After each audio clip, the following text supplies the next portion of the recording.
د تره لور لنډې کیسې قدرمنو اورېدونکو ستړي مه سئ په دې هیله چې جوړ او روغ به یاست. قدرمنو اورېدونکو نن درته یوه بله له درد نه ډکه کیسه وړاندې کوم.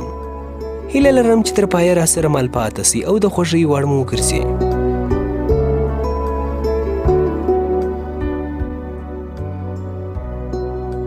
زه او کائنات ګل کاکا په یوه ورځ په مکتب کې داخل کړو. د داخلېدو په ورځ استاد له ما پوښتنه وکړه چې 4 او 5 څو کېږي.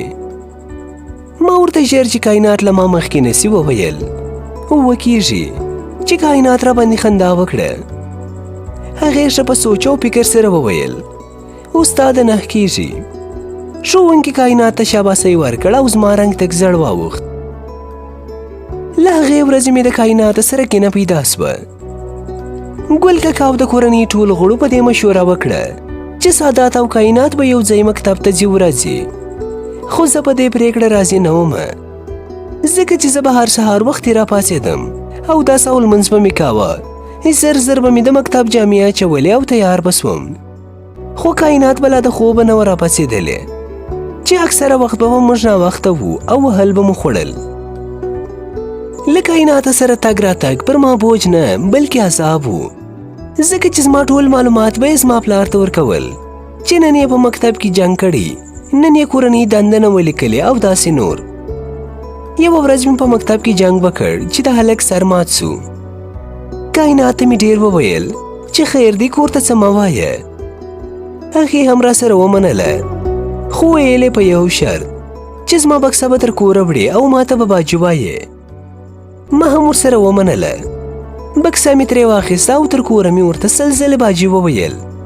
خو هغه دومره په زړه سخته وه چې څنګه د کور په دروازه ورننوته بیا یې زما مور ته ځان رسولی و او ټوله کیسه یې ورته کړې وه.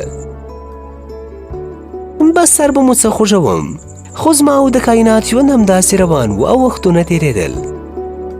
تر 10 ټولګي راورسېدو چې یوه ورځ زه ډېر ناروغه سوم او تبې مې کېدلې. کوټه کې پروت وم چې کائنات راغله. هغه ډېره خفه وه. لوند سمال یې زما په تندي باندې کېښودي او ژړل یې چې د کاکا ښځه مې کوټې ته ناڅاپي راننوته.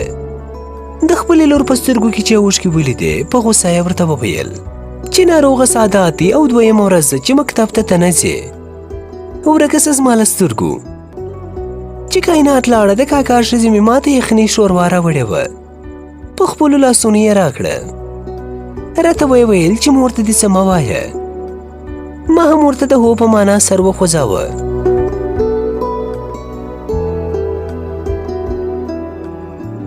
زما ناروغۍ 5 ورځې ونیولې چې 6مه ورځ مکتب ته لاړم. له ما ډېر درس تېر سوی و او کورنۍ دنده راباندې بوج سوه. واپس چې کور ته راتلو کې و کائنات ته مخکې په ورځو په شان نه ښکارېده او خواږه خواږه یې راکتل. خبرې کول یې غوښتل خو بهانه یې لټوله. ما ته یې وویل ساده ته ولې خاموشه یې؟ ته ولې خفه ښکارې؟ ما نه غوښتل چې خبرې ورسره وکړم خو د هغې خبره مې په نیمه کې پرېکړه. ورته ومې ویل چې کورنۍ دندې ته خفه یم. ویلې څه د کاکا لور دې سته او ته خفګان کوې؟ ته خو دې اول خپله بکسه وګوره تنبله چې بکسه کې د کتابچې سته او که نه. ما هم په رښتیا ژر ژر بکسه خلاصه کړه چې ګورم یوه کتابچه هم نه وه. په غوسه مې ورته وویل غلې تا راڅخه پټې کړي دي، زما کتابچې راکړه. په خندا یې وویل هو د کاکا زو ما اخیستې دي، ټولې کورنۍ دندې مې درته پکې لیکلي دي. ما ورته وویل ښه ته راکړه چې زه یې وګورم. زر مې د هغې بیک خلاص کړ چې ګورم زما 4 واړه کتابچې ورسره وې او ټولې کورنۍ دندې یې راته پر ښایسته خط لیکلي وې. زه ډېر خوشحاله سوم او مننه مې ترې وکړه. راته ویې ویل د کاکا زو اوس خو به مې منې نو. ما ورته وویل هو ولا منم دي. دواړو وخندل او د کور په لور روان سو. نن راته د کائنات د خبرو انداز، د سترګو کتل او ورځې خورول یو بل ډول ښکاره سو او په سوچ کې یې ټوپ کړم. زړه مې غوښتل چې د غرمې ډوډۍ یو ځای ورسره وخورم او همداسې وسول. د غرمې ډوډۍ مې ورسره یو ځای خوړل پیل کړل خو وار د واره بیا خپله شوخي ښکاره کړه چې مورچک یې راته د ډوډۍ په مڼۍ کې پټ کړی و او راته ویې ویل ساداته دغه یوه مڼۍ خو زما لپاره وخوره. دا خبره یې راباندې ډېره خوښه ولګېده. مڼۍ مې ترې واخیسته خو چې څنګه مې په خوله کړه پوه سوم چې مرچک دي پکې. خوله یې راته ډېره ترخه کړه او سترګې مې سرې واوښتې، خو د مخکې په څېر غوسه نه سوم. کائنات منډه واخیسته او اوبه یې راوړې. ویلې واخله اوبه وڅښه او ما سره بیا په ډوډۍ مه کښېنه، له ما سره ناسته دومره دردونه لري. ما چې دا خبره واورېده ژر مې لاس کړ او د هغې د مخې مې 2 مرچکه راواخیستل. دواړه مې په خوله کړل. لږ مې ورته په ډکو سترګو وکتل او ترې روان سوم. ماښام په چت ناست وم چې کائنات راوخته او څنګ کې مې کښېناسته. ویلې ته له ما خفه یې؟ ما ورته وویل نه ولې خفه سم. بیا یې ژر غبرګه کړه ساداته د غرمې لپاره در څخه بخښنه غواړم. دواړه لاسونه یې خپلو غوږونو ته یوړل. ویلې بخښنه غواړم. ما یې دواړه لاسونه په خپلو لاسونو کې کلک ونیول او ورته ومې ویل ظالمې ستا لپاره خو زه زهر خورم، دا خو لا مرچک دي. دا چې دا خبره مې د خولې څنګه راووته په دې هیڅ پوه نه سوم. ویلې څه دومره در باندې ګرانه یم؟ ولې دې مخکې نه راته ویل؟ په همدې وخت کې ورته مور غږ وکړ او دا لاړه. له هغې شېبې نه نوره کائنات پر ما بوج نه وه. دواړه به ښه په مینه مکتب ته تلو، یو بل ته به مو د مینې وعدې ورکولې او د ټول ژوند د تېرولو خوبونه مو لیدل. خو زما د کور غړو ته دغه چلند هیڅ خوند نه ورکاوه او هر وخت به یې زموږ د بېلولو هڅه کول. مور به راته تل ویل چې دا تورمخې بنجارۍ څه کوې، زه به درته سپوږمۍ وغواړم. خو ما ویل نه مورې، زما کور ودانې به صرف کائنات وي، که کائنات نه سوه نو زه بله ښځه نه کوم. مور مې دغې خبرې ډېره خفه کړه او په ژړا د خونې ووته. کائنات به هم راته کیسې کولې چې ساداته دا ولې زموږ کورنۍ زموږ په یووالي ولې خفه کیږي. ما ورته وویل زه هم نه پوهېږم، خو دومره پوهېږم چې زه ستا پرته ژوند نسم کولی. که ته زما نه سپې نو ځان مشنه کوم، دا مې له تا سره وعده ده. کائنات وویل ساداته ته به هیڅکله داسې نه کوې، که زهر خورو نو دواړه به یې خورو. په دغه مو خبره سره راغونډه کړله. د وخت په تېرېدو سره زموږ د مینې کیسه په ټول کور او کلي کې خپره سوه. د 10م ټولګي د ششماهي ازموینې پیلېدې چې پلار مې ناڅاپي وویل چې زه کندهار ته تبدیل سوم. موږ به له خیره را روانه دوشنبه کاډه وړو. ما ورته وویل خو ولې پلاره، زما مکتب به څنګه سي؟ پلار راته په غوسه وویل ما دې ټول کارونه خلاص کړي دي، ته سبا ورسه او سپارچه راواخله. دا خبره پر ما قیامت و. مور ته مې ډېر سوالونه وکړل، ډېر مې ورته وژړل. تره ته لاړم، د کاکا ښځې ته لاړم، خو هېچا مې ژړا او سوالونو ته ونه کتل. همداسې په خفګان کې ویده سوی وم. د شپې 2 بجې وې چې د کائنات په سلګو راپاڅېدم. ګورم چې سر ته مې ناسته ده او ژاړي. ورته ومې ویل ولې ژاړې؟ کائنات څه سوي؟ کائنات راغاړې وته او ښه یې زړه تش کړ. ما ورته وویل لیونۍ مړه کېږم، خو نه واپس بېرته راځم او ته خو هسې هم زما یې. کائنات وویل ساداته چې ته کندهار ته لاړ سې زه به ستا د یاده ووځم او ځان ته به بله ښکلې نجلۍ پیدا کړې. ما ورته وویل لیونۍ له تا نه به هم څوک ښکلې وي؟ تر اوسه خو مې پیدا نه کړه، نو بیا به یې هم هېڅکله پیدا نه کړم. ته صرف دعا کوه او الله نه صبر غواړه، خدای پاک مهربانه دی. بله ورځ موږ کندهار ته کاډه یووړه. پلار په مکتب کې داخل کړم، خو ماته یې خوند نه راکاوه.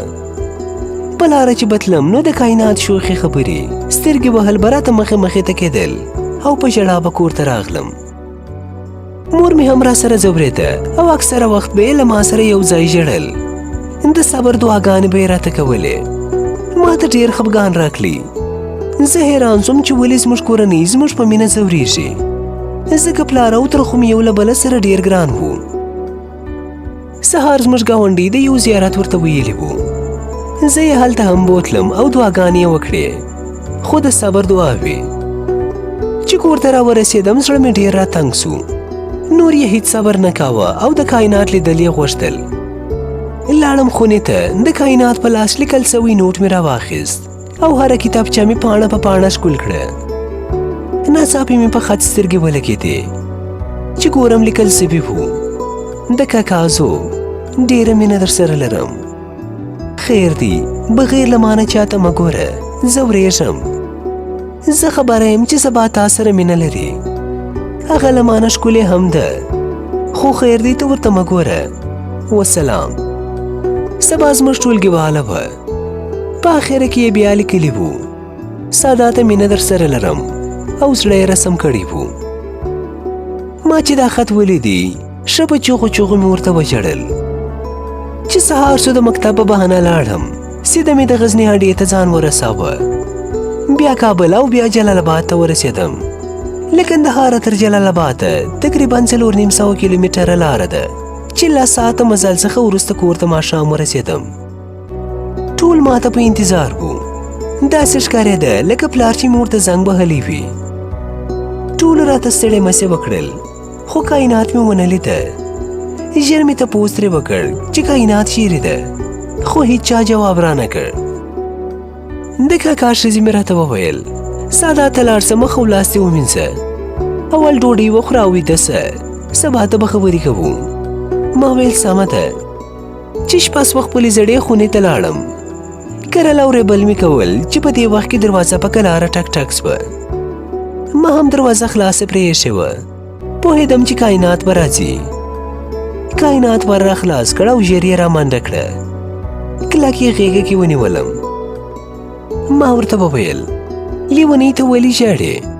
دغه دې رالم، نور نو نه ځم له خیره. له تا سره یم او ته به ما سره یې. سر یې پورته کړ. ویلې رښتیا وایې؟ ما ورته وویل: هو کائنات، رښتیا وایم. خبرې مو کولې چې په دې وخت کې ګل کاکا خونې ته راننوتې. کائنات ژر پاڅېده او خپل ټیکری یې سم کړ. ګل کاکا ډېر غوسه و. زه یې یوه څپېړه هم ووهلم، خو زما په وهلو خوښ نه ښکارېدی. داسې ښکارېده لکه ګناه چې کوي. ما ته یې وویل: زما د لور څخه زړه صبر کړه. زه خپله لور لوپار لوچک او چرسي ته نه ورکوم. سهار وختي زما له کوره ووځه. کائنات یې تر لاس کش کړه او بهر لاړې. هغې ډکې سترګې شاته وکتل، خو هیڅ یې په وس کې نه و. ما ټوله شپه په ژړا تېره کړه. چې سهار سو د کاکا ښځې مې چای راوړې او په میز یې راته کېښودې. چای مې ونه څښلې او په بیړه له کوره ووتم. واپس بیرته د کندهار په طرف روان سوم. کور ته چې راورسېدم، مور مې د انګړ په منځ کې ناسته وه او ژړل یې. چې پر ما یې سترګې ولګېدې، ژر یې رامنډه کړه او په غېږه کې یې کلک ونیولم. زه نور په ځان نه یم پوه سوی. چې سترګې مې وغړولې، مور مې سر ته ناسته وه او ژړل یې. ما د ځان پورته کولو کوشش وکړ، خو ډاکټر منع کړم. 2 ساعته وروسته یې موږ کور ته رخصت کړو، خو زما طبیعت اوس هم سم نه و او تبه مې وه. په سبا ورځ ګل کاکا، کائنات او زموږ نوره کورنۍ هم راغله. ټول زما په حال وژړل، خو کائنات په یوه کونج کې غلې ناسته وه، لکه بې روحه جسد. هیڅ یې نه ویل. ګل کاکا په لوړ غږ خبرې پیل کړې. ټول غلي سو. ویلې زه نن سادات او کائنات ته یو تریخ حقیقت وایم. د دې خبرې په اورېدو پلار مې له خونې وباته او پاتې نور خلک ټول په ژړا سو، لکه یو کور ته چې مړه مسافر راوړي. خو زه بیا حیران پاته وم چې دوی ولې ژاړي. ګل کاکا هم په ژړغوني غږ وویل: ساداته، کائنات ستا د تره لور نه بلکې ستا خور ده. د دې خبرې په اورېدو مې سر وڅرخېدی او د بدن ویښته مې نیغ ودرېدل. ویلې ته زما زوی یې، نه د شریف. د شریف کاکا د اولاد نه و، نو ته د 3 میاشتې وې چې ما شریف ته ورکړې او 1 کال وروسته ما ته الله کائنات راکړه. په دې سره ګل کاکا په چغو چغو وژړل او د الله نه یې توبې ویستلې. په دې وخت کې کائنات له ولاړې وغورځېده او ټولو ورمنډه کړه. کائنات مې چې راپورته کړه، نو د لاس څخه یې یو بوتل وغورځېدی. په بوتل د وژونکو درملو نوم لیکل سوی و. چې د هغې لاس مې راپورته کړ، نو نوره په دې دنیا کې نه وه.